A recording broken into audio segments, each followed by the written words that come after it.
Hey students, so welcome to Module 10, and today we're going to be looking at offensive versus defensive measures.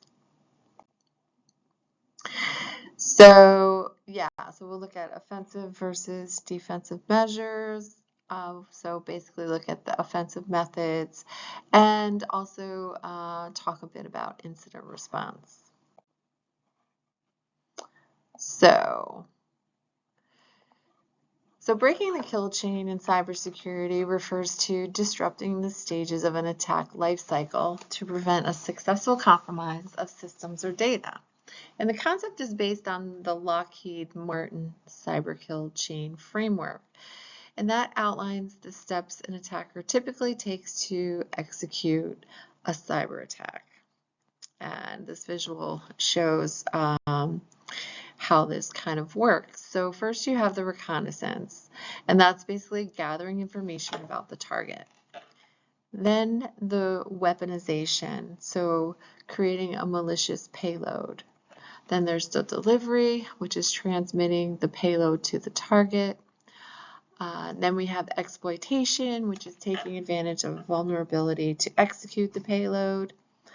The installation comes next, and that's installing malware on the target system. And then we have this command and control, or the C2, which is establishing a channel for remote control of the system. And then finally we have the actions on objectives. So executing the intended malicious actions such as data theft or system damage, depending on what it is their intentions are. So in order to break the kill chain, organizations can implement various strategies at each stage. So for reconnaissance, we use threat intelligence and monitoring so we can try and detect the probing activities. For the weaponization, we block known exploit vectors and we employ security measures like sandboxing. For the delivery, we would use email filtering and web security to prevent any kind of malicious payload delivery. For the exploitation phase, we would regularly patch systems and use endpoint protection to mitigate vulnerabilities. For installation, we would employ anti-malware tools and intrusion detection systems to catch malware installation. And then for the C2, we monitor network traffic for any unusual outbound connections that may indicate any kind of C2 activity. And then finally, actions on objectives, so implement data loss prevention and incident response plans to limit the data, any damage it's caused. And so by effectively addressing each phase of the kill chain, organizations can significantly reduce the likelihood of a successful cyber attack. And there's a link here that you can watch on YouTube that kind of goes through this as well. So I encourage you to do that. So here we're looking at offensive versus defensive, right? So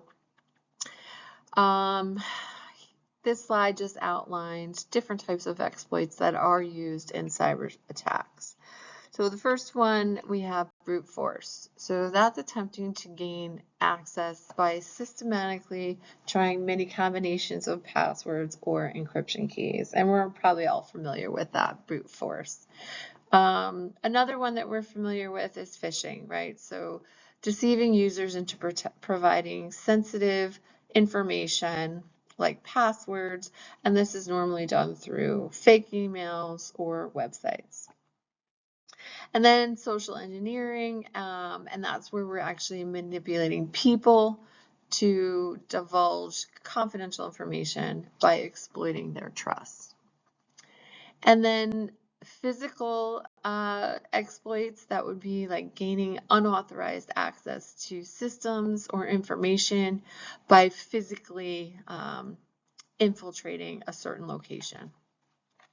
And then we have IRL, which is in real life, and that's engaging in face-to-face tactics to exploit vulnerabilities or gather sensitive data. So each of these methods prevent a different approach attackers may use to compromise security. And here we're talking about the offensive methods. And these would be exploits. And here we would have two different types of vulnerabilities. The first one being misconfiguration. So that would be security weaknesses that arise from improper setup or settings in software, systems, or networks. And these can be exploited by attackers. And the second one is the 0 days, and this is basically newly discovered vulnerabilities that have not yet been patched or publicly disclosed. And these typically leave systems exposed until a fix is implemented. And both types present very significant risk to cybersecurity by providing potential entry points for attacks. So what can we do, right? So what is the defense against these things? And here we have several critical components to allow us to maintain our security.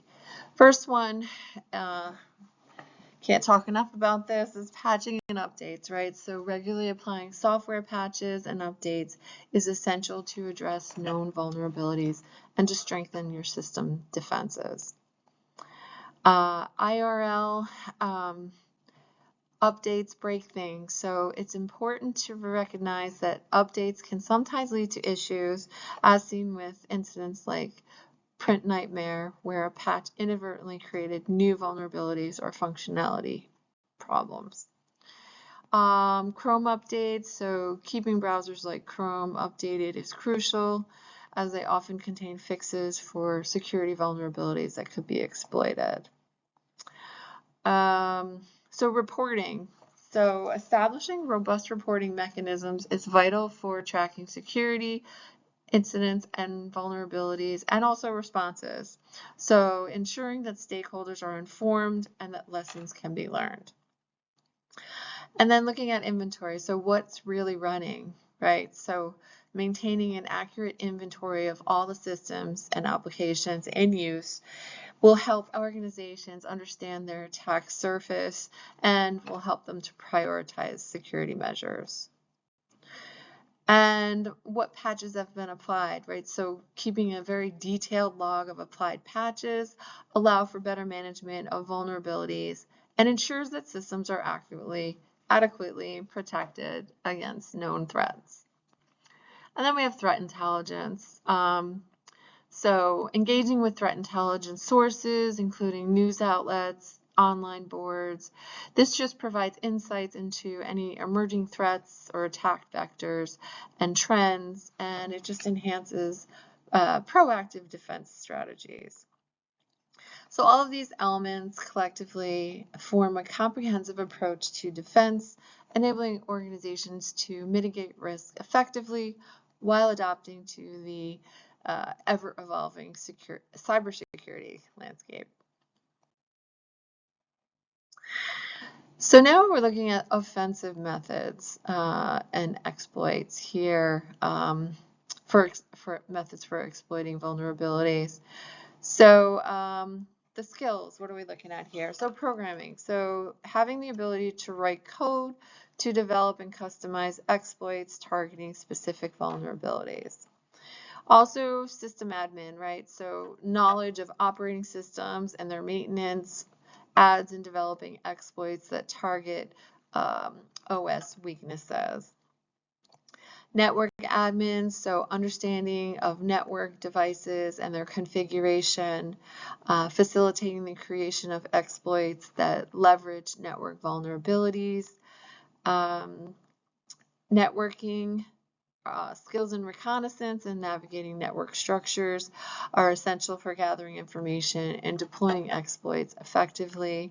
So all of these skills collectively enable individuals to identify, develop, and execute exploits in the cybersecurity context. And now looking at offensive methods, again, brute force passwords, right? So password lists, so attackers use common passwords lists to guess credentials very quickly.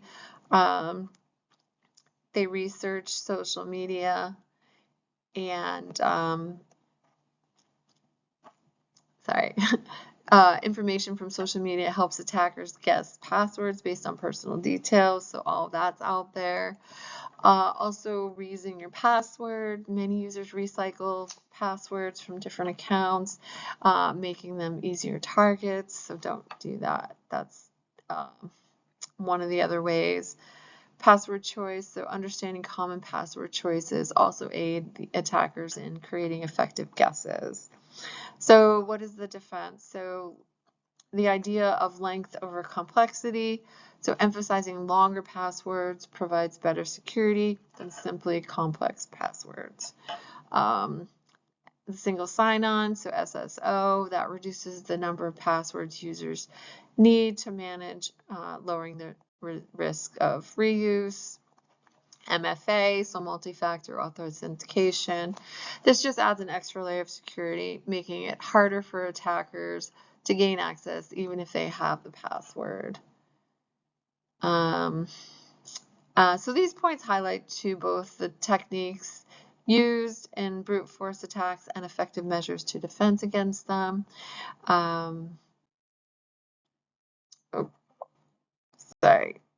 So if we look at offensive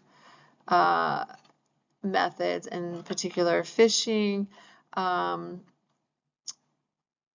phishing attacks use social engineering to manipulate the target. So basically they cast a wide net, and these often use poor language or generic messages to get users to either to run malware by clicking on a link or opening an attachment.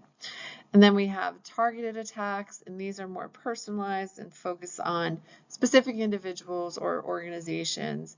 And they include spear phishing, which is customized emails or messages targeting a specific person. BEC or CEO fraud, which is called whaling. So that's like targeting highly targeted attacks impersonating high-level executives to defraud companies. And the goal is to prompt the target into taking harmful actions like installing malware or sharing sensitive information. And here's just, again, some brute force passwords. These are some things of basically what not to do. See, 1, 2, 3, 4, 5, 6, right? That's not good. Password is not good.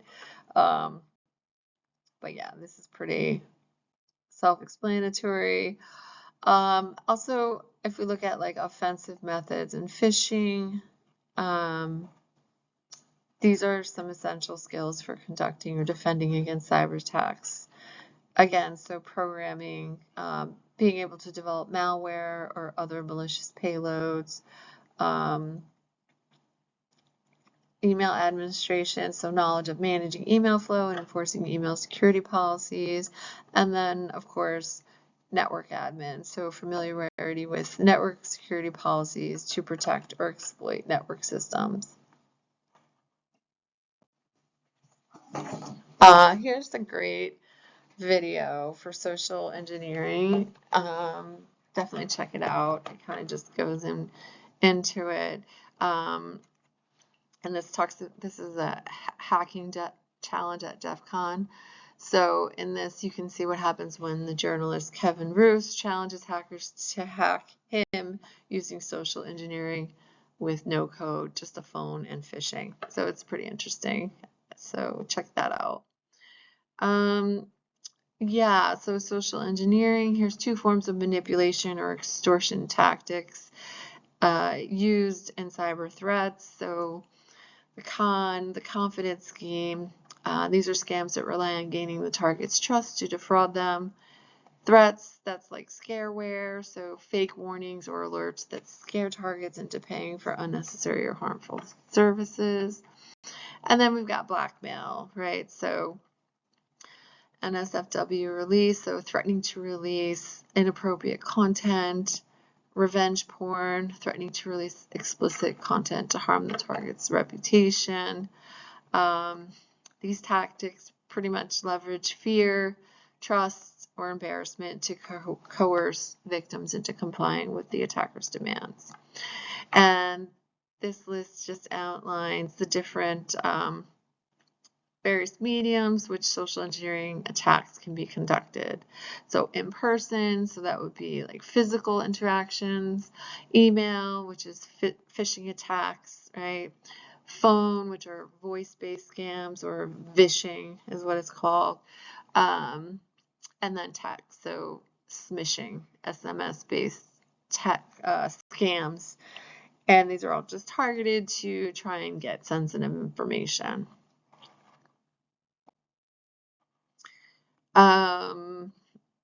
Again, here we have more offensive methods dealing with social engineering. So social psychological, so understanding human behavior to manipulate or deceive, programming again, system admin again, and network administration. So all of these skills are critical for both exploiting and protecting digital systems in cybersecurity contexts. Some physical methods that are often used in offensive security or heist. You've got physical coercion, forcing compliance through threats or intimidation. Physical access, so that's like gaining unauthorized entry to restricted areas. Removal, so stealing physical items like equipment or documents. Malicious device installation, so placing hardware like keyloggers or malware-infected USBs to compromise systems. And these methods just want to gain access to assets or sensitive information through physical means.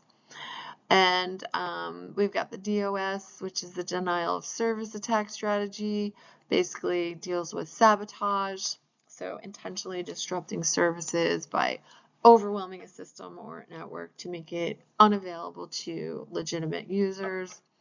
And then reconnaissance, which is the gathering information about the target's infrastructure and vulnerabilities to plan an effective attack. And again, these are all the skills that I've just talked about. They're the same ones I've talked in the other slides that support both offensive and defensive actions in cybersecurity. And this is a cute little comic. So yeah, in real life, a crypto nerd's imagination. His laptop's encrypted. Let's build $1 million cluster to crack it. No good. It's a 4096-bit RSA. Blast, our evil plan is foiled. What would actually happen? His laptop's encrypted. Drug him and hit him with this $5 wrench until he tells us the password. Got it. So just a little humor thrown in there. This is another great video to watch for you all. So basically, when a cyber attack happens, it's crucial to act immediately. After a breach, it is vital to decrease your downtime and reduce any direct and indirect costs that you will face. So this video goes through the key elements of an incident response plan. It's short, but it's very informative, so please do watch it. And then according to NIST, the National Institute of Standards and Technology, the incident response phases are the 4 phases here. 1, we have preparation, so establishing and implementing policies, tools, and training to respond effectively to incidents. And next we have the detection and analysis phase, which is identifying and investigating potential security incidents to determine their nature, scope, and impact. Third phase, containment, eradication, and recovery. So containment is limiting the spread of the incident to prevent further damage. Eradication is eliminating the root cause of the incident, things like removing malware or closing exploited vulnerabilities. And then recovery, so that would be restoring and validating effective systems to return to normal operations. And then finally, the fourth phase is the post-incident activity, where you would conduct a post-incident review to analyze the response process, identify lessons learned, and improve future response efforts. So all these phases form a very structured approach to handling and learning from security incidents, which help organizations just strengthen their resilience. So yeah, here we just have the CFDS-IT emergency response. So basically, these are the steps to responding to an incident. So number one, don't panic, stay calm to make effective decisions. 2, define the issue. So gather as much information as possible, including the scope, which is the extent of the incident, the sites affected, so what locations are impacted, the people that are affected, so who are the individuals or groups involved, and then the services affected, so the critical services or systems that are impacted. And then these steps just help in understanding the incident's impact and then also being used to help planning an appropriate response to the attack. So yeah, so these are some of the key aspects of an incident response strategy. So communication, so you want to establish clear internal and external communication protocols, and that would be detailing to whom, so who are the recipients of the updates, so are they the stakeholders, the team members, from whom, so who are the responsible parties for sending updates, what mediums, so what channels are used, would it be email or phone, and then how often do you want to have them, what are the frequency of the updates. And then to resolve the incident, focus on incident resolution by ensuring that your resources, so you have access to necessary tools and personnel, and then also the escalation, so define processes that for escalating the incident if that's what's needed. And so these guidelines just support effective information flow and resolution during the incident. Okay, so that's it for the content for this module, which is our last module of content. Yeah, so we will be getting into our final project, which I will talk about in a video upcoming. And as usual, if you have any questions, email me. And yeah, so that's it for this week.